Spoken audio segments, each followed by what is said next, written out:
This is America in the Morning from Westwood One. It's Thursday, May 16th, 2024. I'm Clayton Neville in for John Trout. Here's what's coming up on America in the Morning.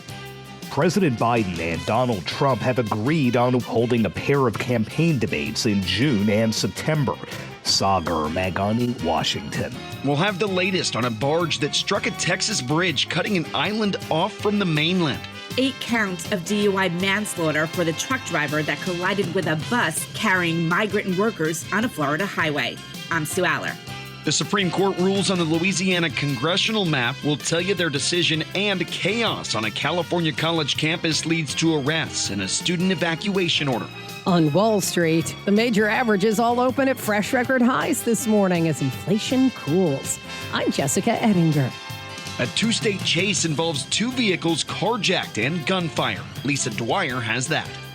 All ahead on America in the Morning.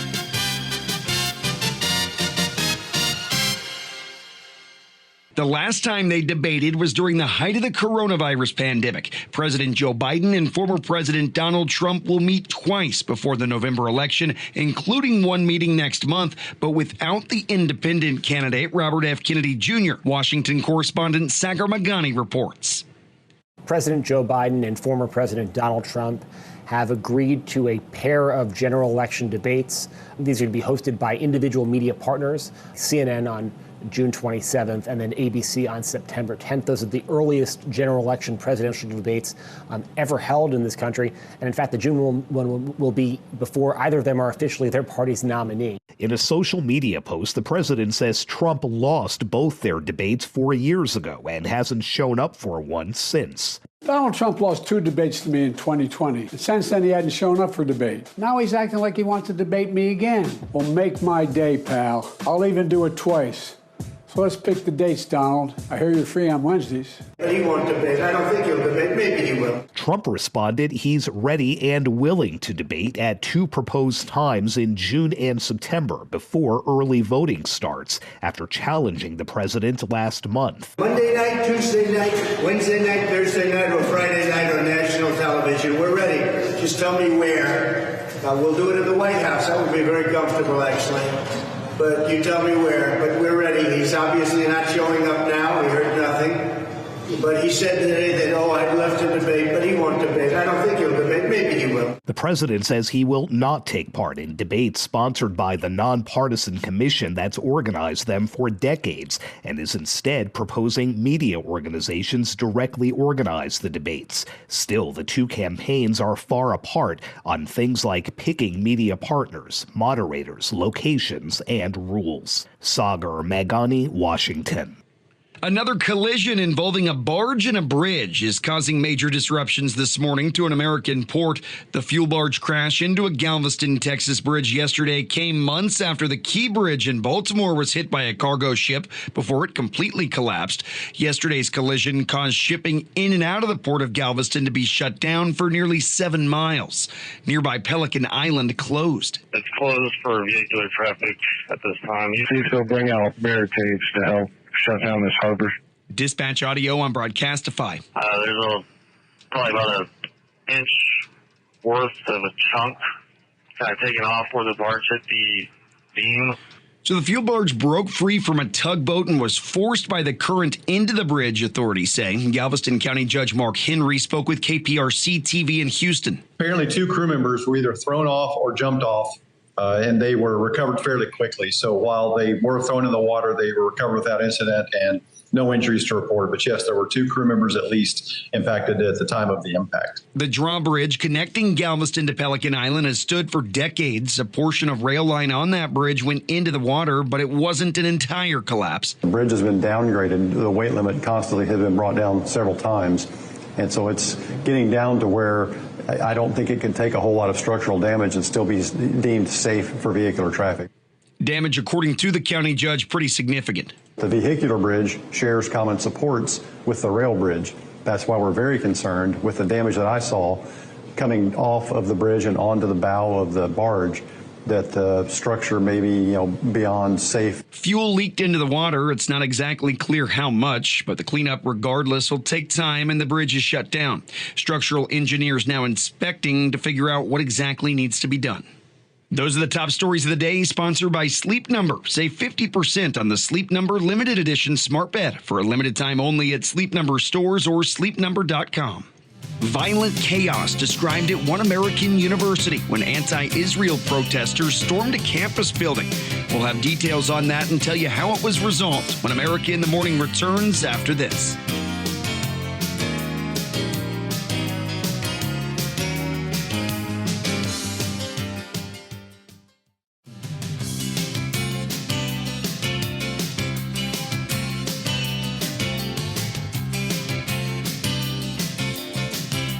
Waking up on this Tuesday morning with summer approaching, it really depends on where you are as far as how close to summer you really feel.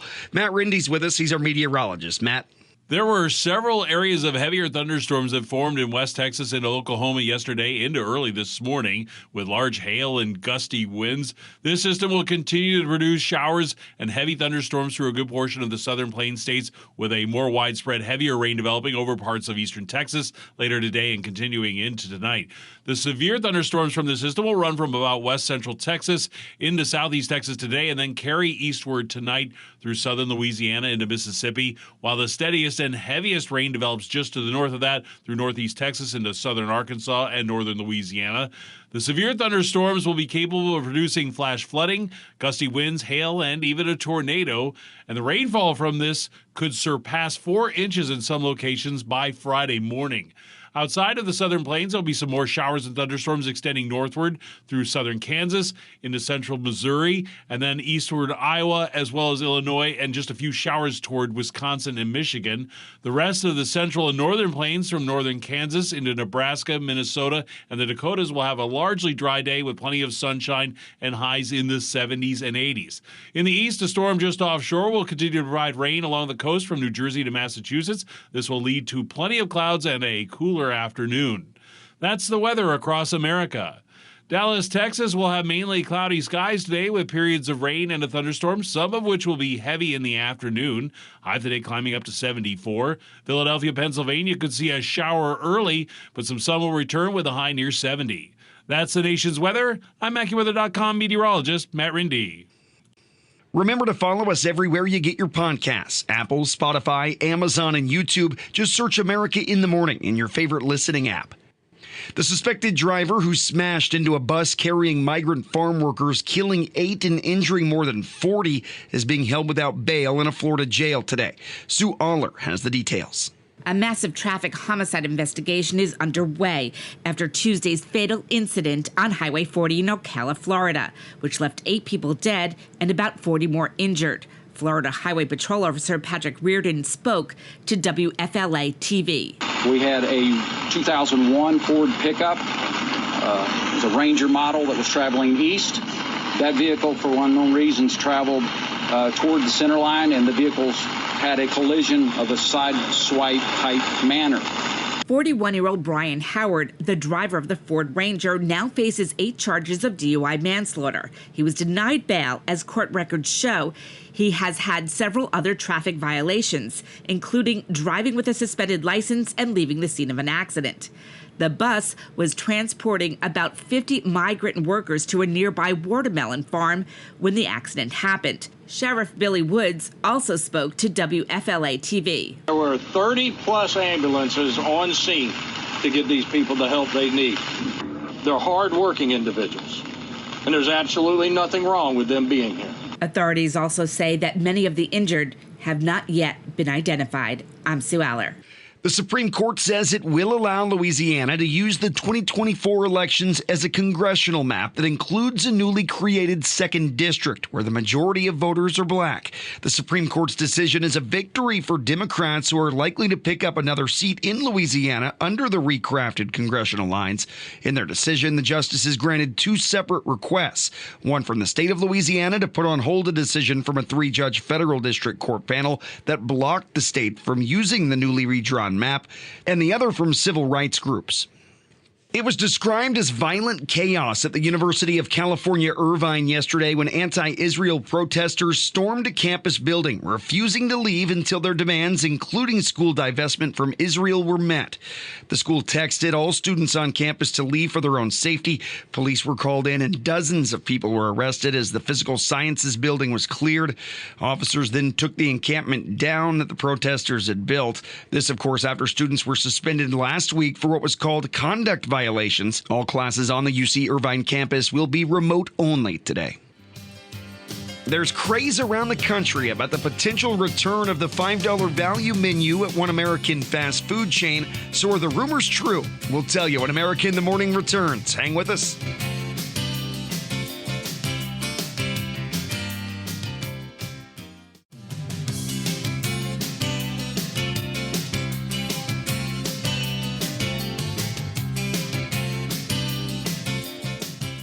The business report sponsored by Fisher Investments. Fisher Investments, a fiduciary always putting clients' interests first. Learn more at FisherInvestments.com. Here's CNBC's Jessica Ettinger with Thursday Business. Wall Street opens this morning after a record-setting day yesterday. Record high closes across the board. The Dow, the S&P 500 index, and the NASDAQ.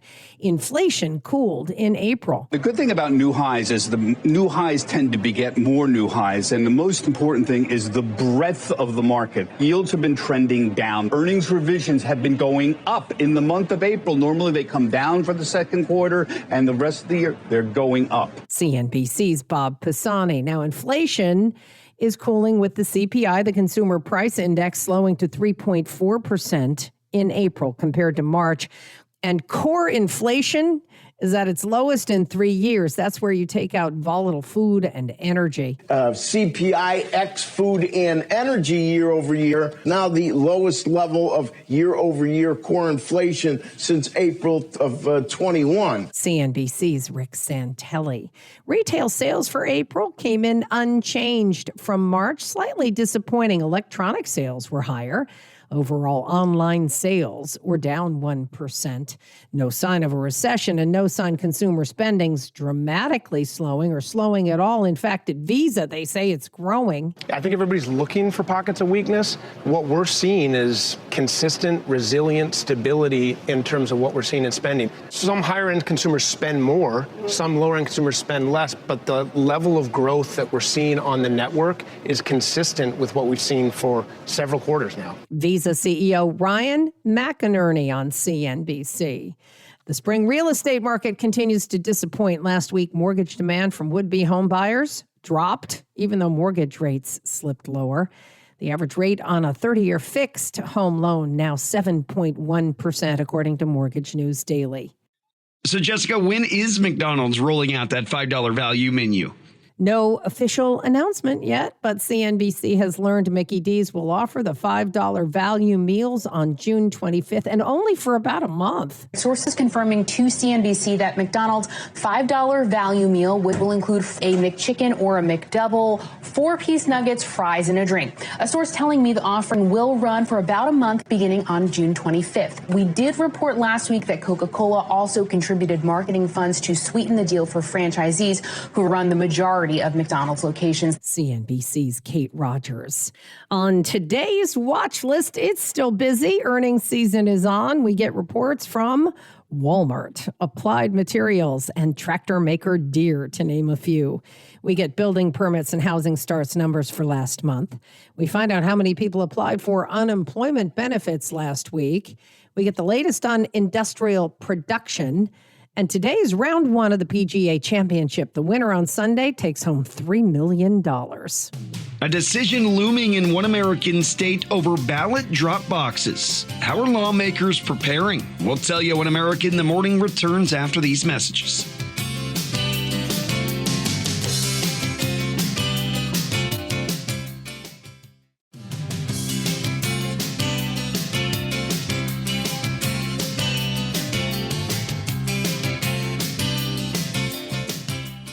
A police pursuit through 2 states that started in Delaware ends with the shooting of the woman who carjacked 2 vehicles, fired at officers, and led the chase. Lisa Dwyer reports. when Wilmington police went to a residence to arrest 23-year-old Yasmin Stewart on a warrant. She fled the home in a vehicle and rammed multiple marked Wilmington police vehicles before driving into Pennsylvania. After crashing that vehicle, authorities say she started firing at officers who returned fire. In an interview with WPVI, witness Don Scott said she was startled. Next thing I know, a bunch of cops jumped out or whatever, and they had big rifles, everything, AKs. The guy said, get out the car and run. Stewart then carjacked another vehicle, which she also crashed. She then entered a home where she was confronted by a mother and her baby before she took another car and tried to flee again. But this time she was stopped when officers opened fire. Stewart was pronounced dead at the scene. I'm Lisa Dwyer. Republican leaders in the key battleground state of Wisconsin are preparing this morning for what they believe will be a state Supreme Court decision that would allow for the use of ballot drop boxes. The Badger State GOP says it's prepared to encourage voters to use those boxes in this year's presidential election, even though they've heavily criticized that method of voting in the past. Wisconsin law currently bans the use of ballot drop boxes, enacted after President Trump narrowly lost the state in 2020. Accepting the possibility that drop boxes will be back in Wisconsin this fall further signals that some Republicans have increasingly emphasized the importance of early and absentee voting, something Democrats widely embraced during the 2020 election. America in the Morning for May 16th, 2024 is produced by Jeff McKay. Senior producer Kevin Delaney. I'm Clayton Neville in for John Trout, and this is Westwood One.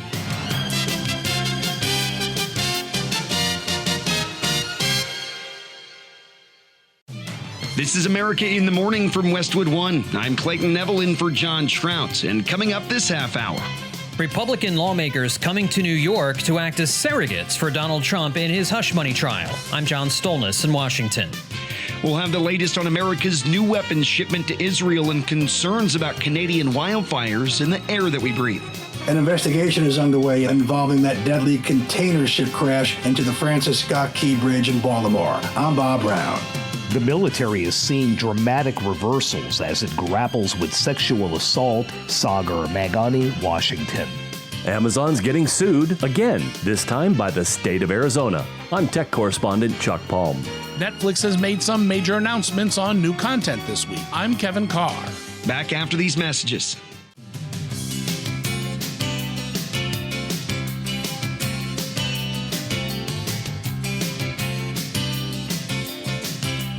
Getting closer to summer, waking up on this Thursday morning. Meteorologist Matt Rindy is here to tell us who has the warmer temps and who's not quite there yet. Matt? In the east, there is a storm just off the New Jersey coast, which will continue to provide rain along the coast from New Jersey to Massachusetts. This is going to lead to plenty of clouds and a cooler afternoon, but farther inland, there will be some scattered showers through New England, into New York, and southward to parts of West Virginia, and North Carolina, but it will be a warmer afternoon with highs largely in the 70s and 80s. In the western U.S., there will be some scattered afternoon thunderstorms over the mountains, but a little more robust area of activity in New Mexico, and look for a few showers in western Washington as well. Otherwise, we'll look for mainly sunny skies with many areas having near or above average warmth with highs largely in the 70s, 80s, and 90s, but portions of Southern California will reach into the triple digits. But the main storm system across the country at this time has already produced several severe thunderstorms in the southern plains. The system will continue to produce showers and heavy thunderstorms through a good part of the southern plains states, with more widespread heavy rain developing over parts of eastern Texas later today and continuing into tonight. The severe thunderstorms from this system will run from West Texas into Southeast Texas today and then eastward tonight through southern Louisiana into Mississippi, while the steadiest and heaviest rain develops just to the north through Northeast Texas into southern Arkansas and northern Louisiana. Severe thunderstorms will be capable of producing flash flooding, gusty winds, hail, and even a tornado, and the rain from this could surpass 4 inches in some locations by Friday morning. Outside of the southern plains, there'll be some showers and thunderstorms extending a little farther north into parts of southern Kansas, into Missouri and eastern Iowa, as well as Illinois, with just a few showers toward Wisconsin and Michigan. That's the nation's weather. I'm AccuWeather.com meteorologist Matt Rindy. Remember to follow us everywhere you get your podcasts, Apple, Spotify, Amazon, and YouTube. Just search America in the Morning in your favorite listening app. The hush money trial for former President Donald Trump took a break yesterday, but this week we've seen a number of high-profile Republican lawmakers making the trek from Washington to New York to support the former president. John Stolnis has more on the emerging Trump surrogate network out of the nation's capital. President Trump is a friend, and I wanted to be here to support him. On Tuesday, Speaker Mike Johnson headlined a number of top GOP lawmakers making a brief appearance inside the New York courtroom where Trump's trial is being held. Afterwards, all of them speaking to the press to lambaste the proceedings and what they see as efforts by a President Biden-led Justice Department to keep Trump off the campaign trail. Former presidential candidate Vivek Ramaswamy among them. This is a sham. This is not the United States of America. This is some third-rate banana republic. Some are potential running mates, including North Dakota Governor Doug Burgum, telling CNN this is not a serious trial. Good to see firsthand what the American public believes, which is this trial is really politically motivated. Senators Tim Scott and J.D. Vance have also made the trip, as has Senator Tommy Tuberville, telling Newsmax Trump's gag order means they have to do his speaking for him. You know, the gag order is not on me or any other politician. Gag orders on President Trump. Somebody needs to speak on his behalf, and we were able to do that. Republican Senator Mitt Romney calling those in his party who have been traveling to New York for the hush money trial embarrassing. There's a level of dignity and decorum that you expect of people who are running for the highest station in the land and going out and prostrating themselves in front of the public to try and apparently curry favor with the person who's our nominee. Is a little embarrassing. However, in an interview with MSNBC, Romney did say President Biden made, quote, an enormous error by not pardoning Trump for his alleged crimes. Why? Well, because it makes me, President Biden, the big guy, and the person I pardoned, the little guy. As for the trial itself, Michael Cohen will undergo a second round of cross-examination today. Cohen is expected to be the prosecution's final witness. It's unclear if the defense will have any witnesses of their own, including Trump himself. No indication on whether the former president will take the witness stand. If Trump does not take the stand, legal experts think the trial could be over as early as next week. John Stolnis, Washington. Despite recent comments by President Biden surrounding Israel invading Rafah, the Biden administration plans to send more than $1 billion in weapons to Israel. The president told CNN earlier this month that if Israel goes into Rafah, the U.S. will not supply the weapons for that mission. I'm not supplying the weapons that have been used historically to deal with Rafah, to deal with the cities, to deal with that problem. It's just wrong. We're not going to supply the weapons and the artillery shells used. The new weapons would include a $700 million in-tank ammunition, $500 million of tactical vehicles, and $60 million of mortar rounds. Congress will have to approve that package. And when asked if the administration is sending mixed messages, White House Press Secretary Karine Jean-Pierre said, two things can be true. We've also said that they have to do it in a way that protects civilian lives. She said the White House is still closely watching what happens on the ground in Rafah. We have not seen a major operation moving forward, but we have concerns that could happen. Now, House Republicans will vote on a bill this week that would deliver offensive weapons to Israel. The White House says the president would veto that if it got to his desk, though it's unlikely that would pass the Democratic-led Senate. While tens of thousands of Palestinians have been killed in Israel's retaliation to the October 7th attacks by Hamas, others have gone to Rafah. The U.S. walking a line now between what's humane and what will allow Israel to defeat Hamas. National Security Council spokesman John Kirby insisting the president will make sure Israel has all of the military means it needs to defeat itself against its enemies, including Hamas. It was less than a year ago that smoke from more than 100 Canadian wildfires blanketed many parts of the U.S., darkening skies during the day and keeping people indoors due to extremely unhealthy air. There are new fires now burning in Western Canada, many out of control, and now at least 8 states are experiencing unhealthy air quality levels, and more preparing for the same. Correspondent Lisa Dwyer reports that north of the border, Canadians are hopeful that shifting winds could push a dangerous wildfire away from the oil sands hub of Fort McMurray. If you are still in Fort Nelson or anywhere in the evacuation order of the Parker Lake wildfire, I encourage you to leave. The fuels are as dry as we have ever seen. The wind is going to be sustained, and it is going to push the fire towards the community. Escape routes may be compromised and visibility will be poor as the fire continues to grow. A day after thousands were evacuated, officials say that everyone should remain vigilant. Our highest priority right now is the wildfire south of Fort McMurray. Alberta Wildfire Information Manager Christy Tucker. It is out of control and is now nearly 21,000 hectares in size. Officials are hopeful that favorable winds can help push that wildfire away from the oil sands area. Less than 1 millimeter of rain fell on the wildfire overnight. Active fire behavior is expected today, but it should be less than what we saw yesterday, thanks to cooler temperature and weaker winds. Evacuation orders for the area are likely to remain in place until at least May 21st. Sound courtesy CTV. I'm Lisa Dwyer.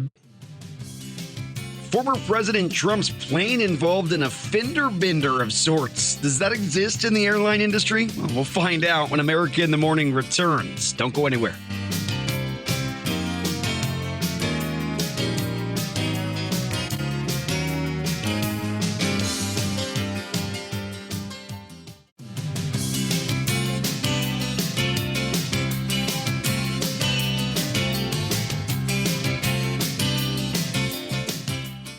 We're hearing from the National Transportation Safety Board about the crash of a container ship that destroyed Baltimore's Francis Scott Key Bridge. Bob Brown has the story. The investigation involving a container ship to lose control and crash into the Francis Scott Key Bridge in Baltimore, knocking the bridge into the water, taking center stage at a congressional hearing into the accident. NTSB Chair Jennifer Hamady testifying before a House committee detailing the circumstances leading up to the crash. Yesterday, we released our preliminary report, which shows that the Dolly experienced 4 total power outages. Preliminary information indicates that the March 25th blackouts were mechanically distinct from those that occurred on March 26th. 2 were related to routine maintenance in port. 2 were unexpected tripping of circuit breakers on the accident voyage. Then it appears an attempt to correct the second series of power outages the next day on the 26th may have led to the accident. While recovering from the second blackout, the crew switched to a different transformer and set of breakers from those that had been in use for several months. Switching breakers is not unusual, but may have affected operations the very next day on the accident voyage. So the configuration of the breakers remains under investigation. 6 men were working on the bridge at the time. 3 bodies have been recovered. Meantime, demolition crews this week exploded the last remains of twisted metal from the Francis Scott Key Bridge in the Baltimore Harbor. I'm Bob Brown. The Pentagon says the military is seeing stark reversals as it deals with sex crimes throughout the armed forces. Washington correspondent Sagar Meghani reports. The military is seeing dramatic reversals as it grapples with sexual assault and unwanted sexual contact across the force. I'm proud that for the first time in nearly a decade, rates of sexual assault and harassment are within active duty forces are down. They're down. Officials say the number of reported sexual assaults in the military fell last year by more than 400. A confidential survey found a 19% drop in the number of troops who said they experienced unwanted sexual contact. That's the first decrease in 8 years. Both represent stark reversals over what's been a growing problem for the Pentagon. Still, senior defense officials say there are far too many sexual assaults and much more to do.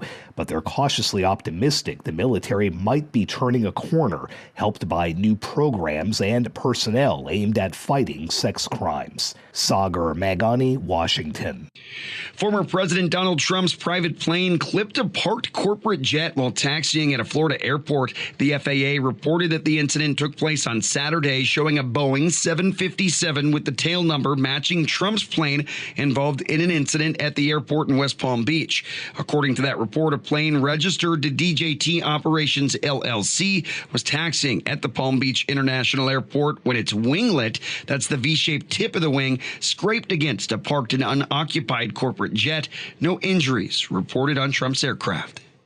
Overseas, and a gunman opens fire in Slovakia, critically injuring that nation's prime minister. Correspondent Charles de Ledesma reports. Slovakia's president says an attempt to assassinate the country's prime minister is an attack on democracy.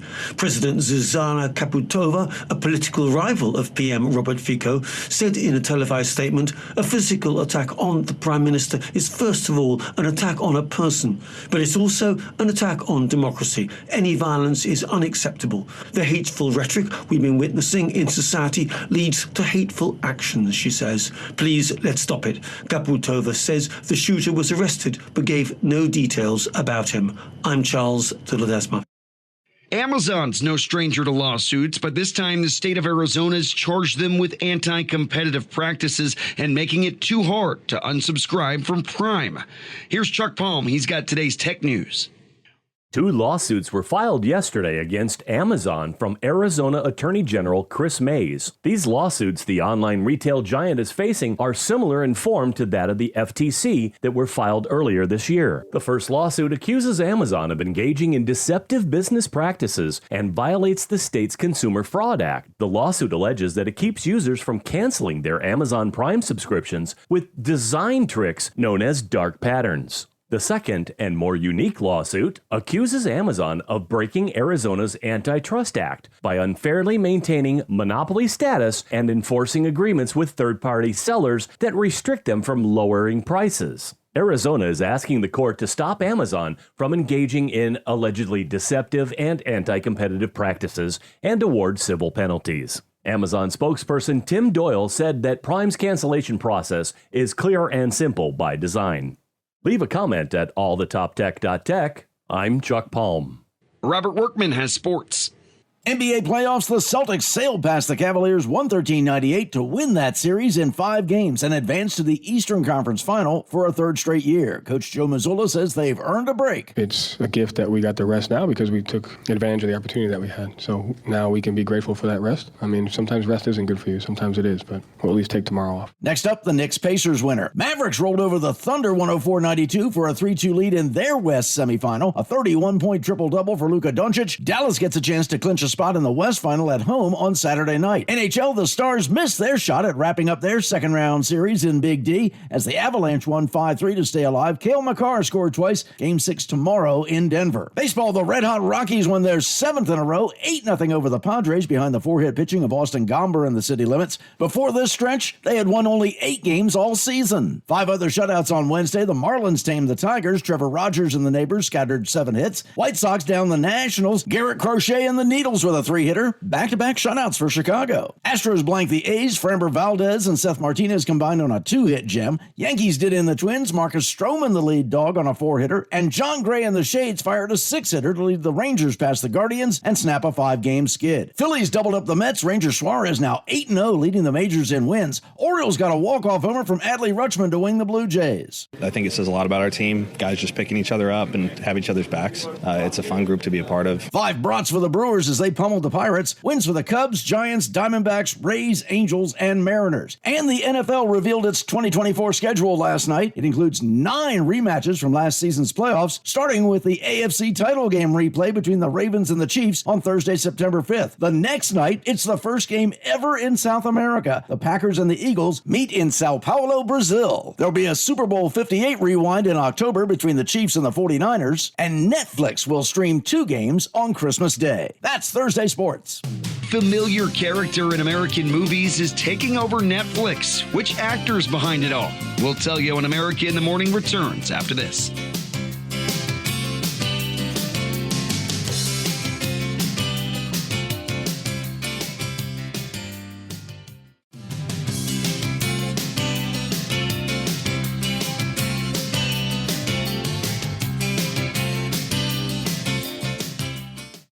There's concern along the California coast as hundreds of starving and stranded brown pelicans are washing up on the shore and being found on piers, and that's turning into a rescue effort. Correspondent Donna Warder reports. Debbie McGuire is executive director of the Wetlands and Wildlife Care Center in Huntington Beach. They don't have enough food to sustain them. And their blood work is showing that they're anemic. It's showing that they're dehydrated and they're very low in their weight. They're coming in about half their body weight. Lifeguards spotted a cluster of 24 sick pelicans earlier this week on a pier in Newport Beach and called in wildlife experts. McGuire says the birds' health crisis is a mystery. They can't get enough food, right? But we also know that there's supposedly plenty of anchovies in their food out there in the ocean. So we don't really know why they are not able to forage yet. Bird Rescue, which runs 2 wildlife centers in northern and southern California, has reported 110 sick pelicans in the past 3 weeks. Many were entangled in fishing line or hooks. I'm Donna Warder. Adam Sandler has another new film slated with Netflix, and this time it's with a very familiar character. Kevin Carr has the movie details and big Netflix news. After working on more than a dozen movies for Netflix, Adam Sandler is returning to a role that put him on the map. Y'all ready for this? On Wednesday, Netflix announced the production of Happy Gilmore 2, a sequel to the classic 1996 comedy in which Sandler plays a former hockey player who makes a new career on the golf course. Why didn't you just go home? That's your home! Are you too good for your home? The original Happy Gilmore was a hit, grossing more than $40 million worldwide on a $12 million budget. I'm Bob Barker. Looks like you and I are going to be playing together today. The price is wrong, Bob. It helped galvanize Sandler as a box office draw and inspired part of the name of his production company, Happy Madison. Terrific. Christopher McDonald, who played the film's villain, Shooter McGavin, teased the sequel in March during an interview on The Ken Carman Show. I saw Adam about 2 weeks ago, and he says, McDonald, you're going to love this. I said, what? He goes, how about that? He takes me and shows me the first draft of Happy Gilmore 2. Surpassing its corner on the market for viral teen TV and true crime documentaries, the streaming giant is also branching out into true sports. Following its quarterback docuseries last year, Netflix announced it will air 2 NFL games on Christmas Day, the Kansas City Chiefs against the Pittsburgh Steelers and the Baltimore Ravens against the Houston Texans. Netflix will continue to broadcast 2 Christmas NFL games in 2025 and 2026. I'm Kevin Carr. America in the Morning for Thursday, May 16th, 2024 is produced by Jeff McKay. Senior producer Kevin Delaney. I'm Clayton Neville in for John Trout, and this is Westwood One.